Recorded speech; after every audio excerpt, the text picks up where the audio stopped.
So the service of absolute truth. So the previous discussion is service to the absolute truth for even a small time.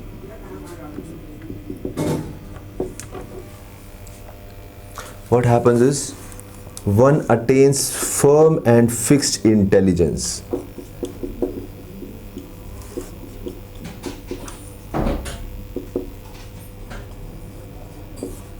The verse 23rd says, Sat sevaya adhirghayapi, even for some days. Jata mai dridha mati. Dridha mati means firm and fixed intelligence. And then what happens, Lord says, one becomes my associate. This is the promise given. This is the power of devotional service which is being emphasized to Narad Muni. To Vyasadeva. That if one even small time this kind of service is encouraged, these are the benefits: firm and fixed intelligence, and one tends to become my associate. One goes on becoming my associate. And then what he says, even annihilation cannot destroy that relationship. Because one question which Vyasadeva had asked, that how did you remember everything of the past life? Even annihilation, even death does not affect that eternal permanent relationship which is formed.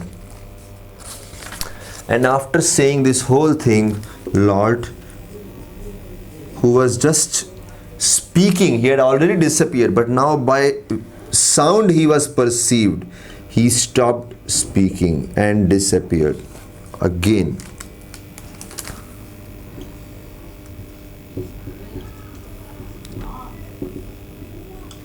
Now because he stopped speaking,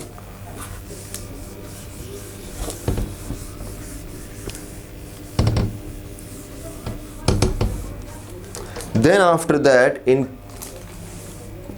the last section of this chapter, or rather before even we enter the last section, in this section, in section number 3, which is from 21 to 27, in 26th verse, Narad Muni gives a secret. Srila Prabhupada writes in the purport, first line, life of a sincere devotee is explained in a nutshell. What did Narad Muni do after the whole thing? What did he do after that? In 26th, he says, Namani Anantasya, constant chanting of the Lord's holy name. It is the first thing which he took shelter. In 26th verse, it says, chanting by repeated recitation of the Lord's holy name and fame. So if you see Namani Anantasya, Hatha Trapa Pathan. Pathan means by recitation. Chanting of name, chanting of Lord's fame. So Nama Kirtan, Guna Kirtan, Leela Kirtan, everything comes here. And not only that, after that it says, ignoring all the formalities of material world. So very focused in devotional service, ignoring all formalities. And then he says, traveled all over, no possessiveness or proprietorship anywhere, traveled all over, fully satisfied in his transcendental knowledge. He was fully satisfied, extremely humble and non-envious. Absolutely no envy towards anyone, because he knew ultimately time is going to take away everything.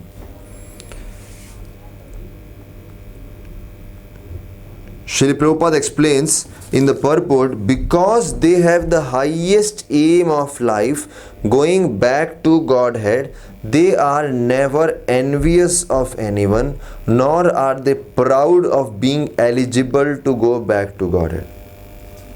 because they have the highest aim of life.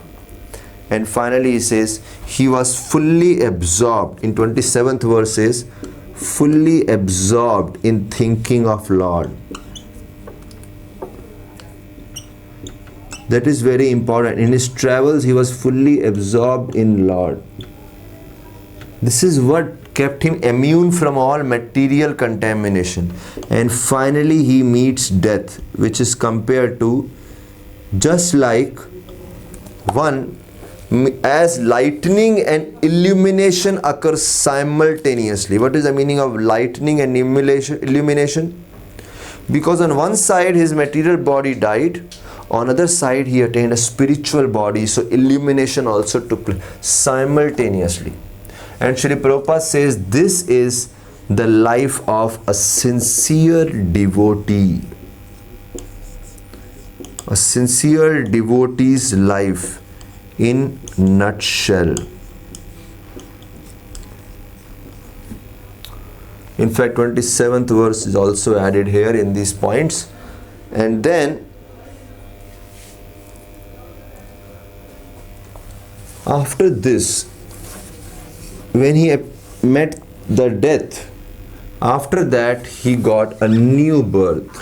And from that we start the discussion of section 4. So Narad Muni is really trying to convince Srila Vyasadeva on the exclusive glories of devotional service by his personal example. And in the next section, this section, Narad Muni's attaining perfection will be explained. Because now he achieved a spiritual body, eternal, blissful, full of knowledge. 28th verse. He says he gave up the previous body and all his karma stopped. And then finally 29th, 30th and 31st, he talks about his appearance in the fresh body, spiritual body. And now in the current body, course of life, in the current body, in the spiritual body is mentioned from 32 to 38. What does he do? He says, first thing is constantly singing the Lord's glories on his veena, with his transcendental veena. And then he says, which is charged with transcendental sound. Now, when he is mentioning about his activities in 32, he says, what is his experience with chanting? What experience he gains with chanting the Lord's glories? Whenever he chants, he says in the next verse, in text number 33, Lord at once appears. So he is sharing his personal experience. Lord at once appears on the lotus of his heart, on the seat of his heart, as if called for. Says, as if called for. As if Narad Muni has called. He is so eager to develop that relationship. That is Narada's experience with chanting the glories of the Lord. And because he has a personal, such a positive, overwhelming spiritual experience, Narad Muni recommends. What does Narad Muni recommends? In 33, Narada's recommendation is there. Not 33, it should be 34. What recommendation is there? Everybody, it is personally experienced by me that those who are full of cares and anxieties, recommendation for those who are under cares and anxieties because of contact of senses with sense objects, desiring contact of sense. What is the cause of these cares and anxieties? Desiring, this is a very important verse, desiring senses in contact with sense objects.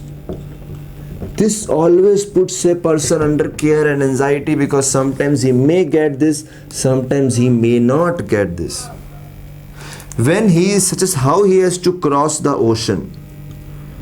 So ocean of ignorance or ocean of nescience, how will he cross when he is so thoroughly attached to sense objects? He says this is only possible by constant chanting. How it is possible? By constant chanting. By his personal experience, he is telling, please take shelter of chanting of Lord's transcendental glories, activities, name, fame, etc. Srila Prabhupada writes in the purport, symptom of a living being is he cannot remain silent even for some time. He must be doing something, thinking of something, talking about something. Generally, materialistic men think and discuss about subjects which satisfy their senses. But one should be speaking about, talking, discussing the subject matter about Shri Krishna. And then in 35th he says, so this is all devotional service, the glories of devotional service, which is based on glorifying the Supreme Lord.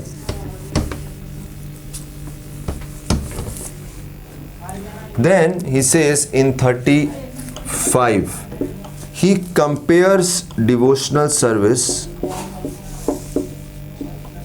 to other mystic yoga processes.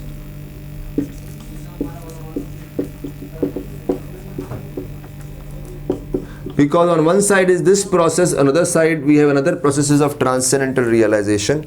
And he says in 35th verse, it is true that a practicing restraint of senses one get relief from desire and lust, but this is not sufficient for satisfaction of soul. Only devotional service can satisfy the soul completely or fully.